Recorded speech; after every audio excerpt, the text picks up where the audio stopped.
بھارت سے آج بھی زہر آلود ہوائیں لاہور میں داخل، شہر کی فضا بدستور زہریلی، حد نگاہ بھی کم۔ لاہور کا ایئر کوالٹی انڈیکس آج پھر 1000 سے تجاوز، مجموعی ایئر کوالٹی انڈیکس 1194 کو چھو کر نیچے آ گیا۔ بھارتی دارالحکومت دہلی دنیا کا دوسرا آلودہ ترین شہر، اسموگ کے باعث شہریوں کو آنکھوں میں جلن اور سانس لینے میں مشکلات کا سامنا۔ بھارت میں فصلوں کی باقیات جلائی جانے لگیں، ہوا کا رخ پاکستان کی جانب ہونے سے فضا اسموگ کے زہر زیر اثر ہے۔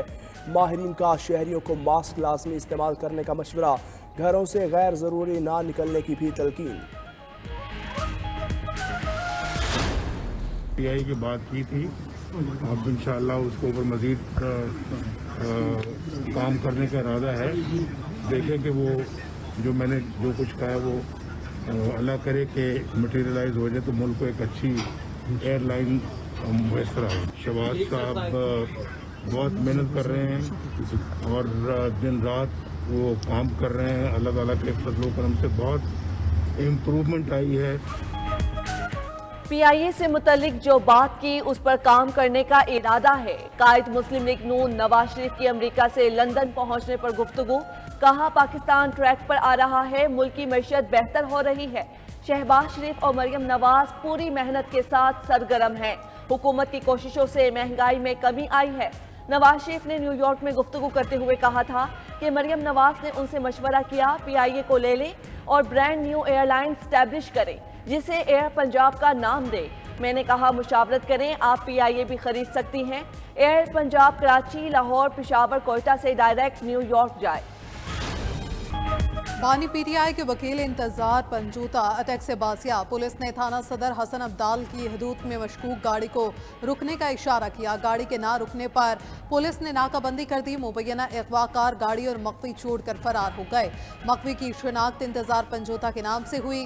انتظار پنجوتا نے کہا انہیں 8 اکتوبر کو اسلام آباد سے اٹھایا گیا، اغوا کار 2 کروڑ روپے تاوان مانگتے رہے، بہت تشدد کیا، کار سوار افراد پشتو میں بات کرتے رہے، صرف اتنا سمجھ آیا کہ شمکنی سے لایا گیا۔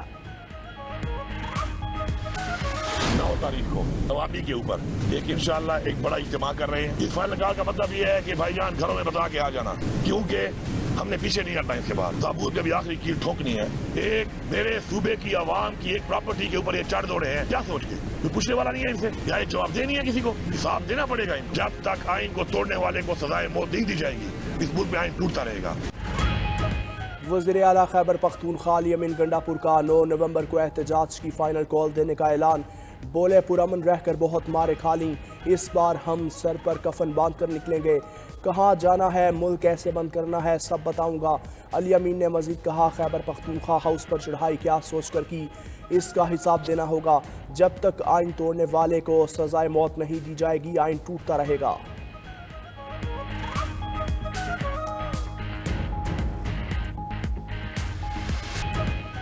امریکی صدارتی الیکشن کی دنیا بھر میں گونج، ووٹرز کو لبھانے کے لیے امیدواروں کی دوڑیں، ڈیموکریٹ کاملا ہیرس کی شمالی کیرولائنا اور جارجیا میں انتخابی ریلیاں، ووٹرز سے ووٹ اور سپورٹ کی درخواست۔ ریپبلکن امیدوار ڈونلڈ ٹرمپ بھی شمالی کیرولائنا کے باسیوں کو اپنی طرف کرنے پہنچے، جلسے سے خطاب کے بعد ریاست ورجینیا کا رخ کیا اور انتخابی ریلی میں مخالفین پر تنقید کی۔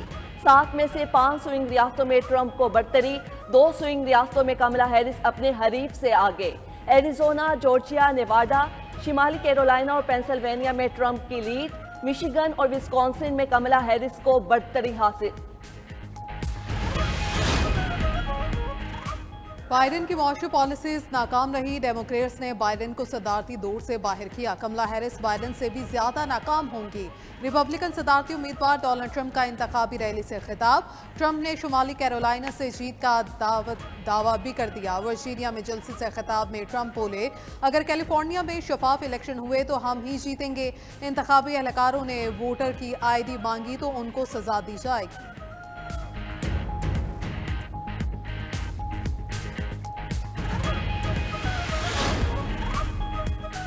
ڈونلڈ ٹرمپ امریکہ کو تقسیم کرنا چاہتے ہیں، ڈیموکریٹ صدارتی امیدوار کاملا ہیرس کا کہنا ہے ٹرمپ عام شہریوں کی زندگیاں بہتر بنانے کی بات نہیں کر رہے، وہ بس ملک کو غیر مستحکم کرنے اور انتقام کے جنون میں مبتلا ہیں۔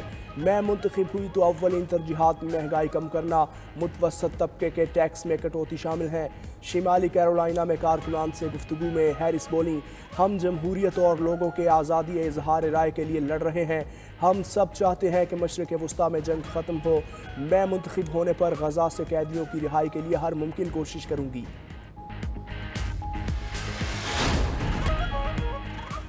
Chairman P C B Mohsin Naqvi کا قذافی اسٹیڈیم کا دورہ، پروجیکٹ کے تعمیراتی کاموں کا جائزہ، مین بلڈنگ کے بیرونی آؤٹ لک کو خوبصورت بنانے کی ہدایت۔ بولے چیمپئنز ٹرافی سے قبل تکمیل کا چیلنج پورا کرنا ہے، کھلاڑیوں اور شائقین کو بہترین سہولتیں میسر ہونی چاہیے۔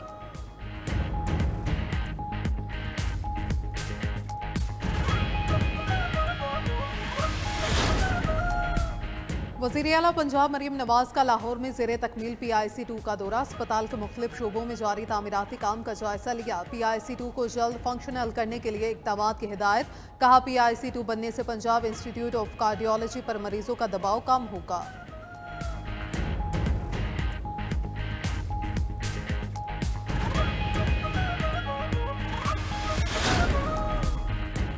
چیف جسٹس پاکستان نے جوڈیشل کمیشن کا پہلا اجلاس 5 نومبر کو طلب کر لیا۔ آئینی بینچز کی تشکیل سے متعلق پیش رفت متوقع، جوڈیشل کمیشن کے سیکریٹریٹ کے قیام کا بھی فیصلہ ہوگا۔ چیف جسٹس قاضی فائز عیسیٰ 13 رکنی جوڈیشل کمیشن کے سربراہ ہوں گے۔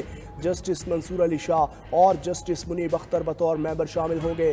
جسٹس امین الدین بطور ممبر شریک ہوں گے۔ 5 ارکان پارلیمنٹ کے علاوہ وزیر قانون اعظم نذیر تارڑ، اٹارنی جنرل منصور عثمان آوان بھی جوڈیشل کمیشن کا حصہ، نمائندہ پاکستان بار کونسل بھی شرکت کریں گے۔ آئینی بینچ کے سربراہ بھی جوڈیشل کمیشن کا حصہ ہوں گے۔ چیف جسٹس پاکستان کی سربراہی میں جیل اصلاحات کا اجلاس، جیل اصلاحات کے لیے 4 رکنی سب کمیٹی بنا دی گئی۔ سب کمیٹی کے اراکین میں سابق جج شبر رضا رضوی اور سائمہ خواجہ شامل، خدیجہ شاہ اور آہد چیمہ بھی کمیٹی کا حصہ ہیں۔ سب کمیٹی کے اراکین پنجاب بھر کی جیلوں کا دورہ کریں گے۔ حیدرآباد میں کچھ 4000 ایسے افراد ہیں جس کو کسی کو 30,000، کسی کو 35 اور 36,000 روپے ان کو تنخواہیں دی جا رہی ہیں۔ 20 لاکھ سے زائد خاندان ایسے ہیں جن کو پینے کا صاف پانی میسر نہیں، کہیں پر لوگ جو ہے جوہڑوں، تالابوں اور دریاؤں کا پانی استعمال کرتے ہیں۔ 500 ملین کا سکینڈل ہے یہ، اس میں یہ انکشافات کیے گئے ہیں، جو خریداری کی گئی انہوں نے مشینری کی، جو رینٹ پہ مشینری لی گئی اس میں کرپشن کی گئی۔ سندھ کا محکمہ زراعت کرپشن کا گڑھ بن گیا، حکمرانوں نے اپنے نوکروں کے بھی وارے نیارے کرا دیے، نہ اشتہار نہ انٹرویو، گھر بیٹھے نوکری کے ساتھ تنخواہیں بھی دلا دی۔ 92 نیوز نے کروڑوں روپے کی کرپشن کا بھانڈا پھوڑ دیا۔ پروگرام خبر کیا ہے؟ خیبر پختونخوا میں پینے کے صاف پانی کی سہولت سے محروم 20 لاکھ سے زائد خاندان کی بھی آواز بن گیا۔ ملتان ویسٹ مینجمنٹ کمپنی میں کروڑوں روپے کی کرپشن کی داستان بھی کھول کر رکھ دی۔